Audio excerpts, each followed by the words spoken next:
নমস্কাৰ,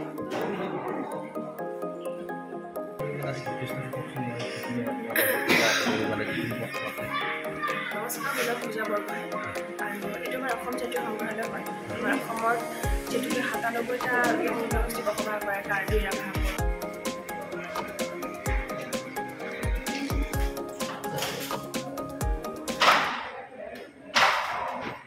নমস্কাৰ, দীপক বৰগাঁও অন্য এটা ভিডিঅ'লৈ আপোনালোকক স্বাগতম জনাইছোঁ। মই বৰ্তমান উপস্থিত আছোঁ কাজিৰঙা অৰ্কিডৰ যি সংগ্ৰহালয় তাত মই বৰ্তমান উপস্থিত আছোঁ। আপোনালোকক দেখুৱাইছোঁ। ইয়াত দেখিছে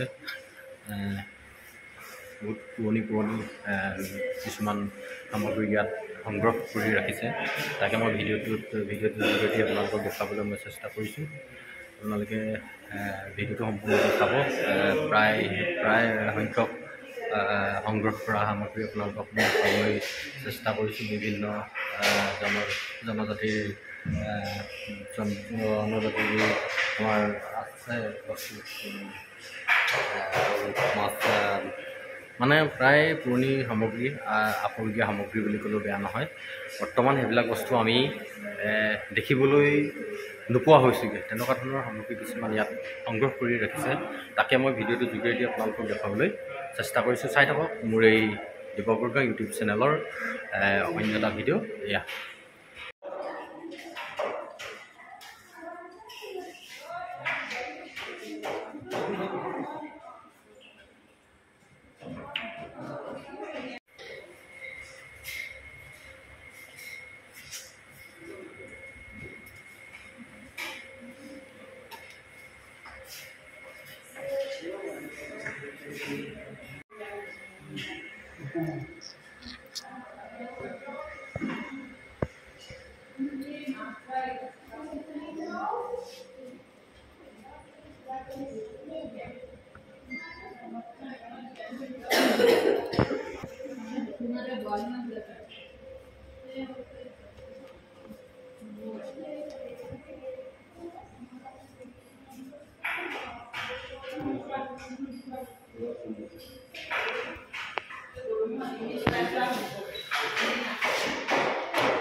ইয়াত দেখিছে আপোনালোকক দেখুৱাই আছোঁ আমি শিৱসাগৰ হৈ মেলি প্ৰায় শিৱসাগৰ মানে আমাৰ কীৰ্তিচিহ্নসমূহ সকলোৱে দেখা নাই ইয়াত কিন্তু সংগ্ৰহ কৰি ৰাখিছে ফটোৰ যোগেদি আপোনালোকে আহিব শিশুসকলক লৈ আহিব বহুত ইয়াত সংগ্ৰহালয়ত বহুত চাবলগীয়া কিছুমান আমাৰ বস্তু আছে আমাৰ পুৰণি যি আপুৰুগীয়া সম্পদ কিছুমান আছে আৰু লগতে আমাৰ শিৱসাগৰৰ সম্পূৰ্ণ আমাৰ কীৰ্তিচিহ্নসমূহ ইয়াত আমাৰ ফটোৰ জৰিয়তে সংগ্ৰহ কৰি ৰাখিছে এয়া আপোনালোকক দেখালোঁ আৰু ইয়াৰ সংগ্ৰহালয় যি আমাৰ বাইদেউ আছে বাইদেউৰ মই কিছু কথা বাইদেউ ইয়াৰ চমুকৈ আপুনি মানে প্ৰতিষ্ঠাটো কওকচোন ইয়াৰ মানে যিখিনি বস্তু আছে নমস্কাৰ মই পূজা বৰগোহাঁই আৰু এইটো আমাৰ অসম জাতীয় সংগ্ৰহালয় হয় আমাৰ অসমত যিহেতুকে ৯৭টা জনগোষ্ঠী বসবাস কৰে কাৰ্বি ৰাভা বড়ো তিৱা সকলোকে মিলাই মেলি তেওঁলোকৰ ব্যৱহাৰ কৰা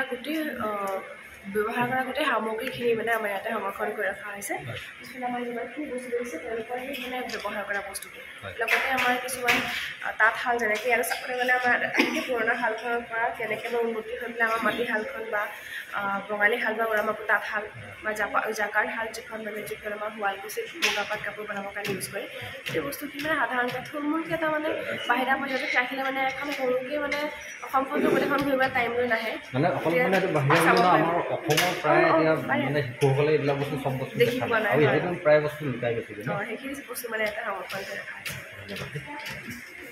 এয়া আপোনালোকক দেখুৱালোঁ অসম সংগ্ৰহালয় যি অৰ্কিড উদ্যানত আছে তাৰে কিছু মই আপোনালোকক ভিডিঅ' দেখুৱাবলৈ আপোনালোকক চেষ্টা কৰিলোঁ চাই থাকিব আমাৰ এই ইউটিউব চেনেলটিত